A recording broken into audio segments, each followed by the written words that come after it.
Jimmy Page was not just a guitarist. He was a producer, an architect of sound, and a perfectionist with a very specific vision. From the very beginning of Led Zeppelin, Page had a dream: to create albums that felt powerful, mysterious, and cinematic, records that sounded bigger than reality itself.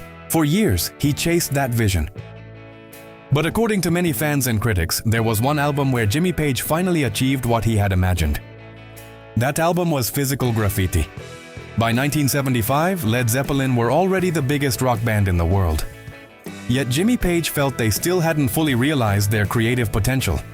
He wanted an album with no limits, one that captured every side of the band, from delicate acoustic folk to crushing hard rock.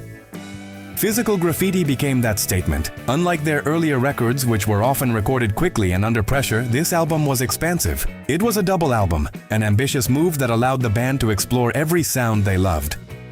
Songs like Kashmir showcased Page's obsession with epic cinematic soundscapes.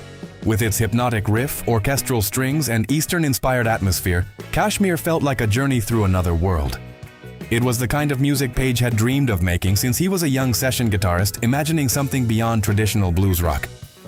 Then there was Trampled Underfoot, driven by John Paul Jones's clavinet, proving Led Zeppelin could groove just as hard as they could thunder. 10 Years Gone revealed Page's layered guitar harmonies, a technique he had been refining for years, finally reaching a level of emotional and technical maturity. Physical Graffiti also allowed Led Zeppelin to embrace their past. The album included unreleased tracks from earlier sessions, but Page reworked and refined them, making the entire record feel unified and intentional. To him, it wasn't just a collection of songs, it was a complete world. Critics and fans immediately recognized the album's ambition. It topped charts around the globe and became one of Led Zeppelin's best-selling releases.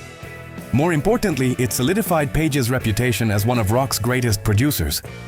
For Jimmy Page, Physical Graffiti represented freedom. No record label pressure, no commercial formula, just pure creative control. He had finally built the sonic universe he had always imagined, vast, mysterious, and endlessly influential. Decades later, Physical Graffiti is still cited as one of the greatest rock albums of all time. It influenced generations of musicians, from metal bands to alternative rock artists, all chasing that same grand, immersive sound. Jimmy Page's dream was not just to make hit songs. It was to make music that felt timeless, cinematic, and larger than life. And with Physical Graffiti, he finally made that dream real.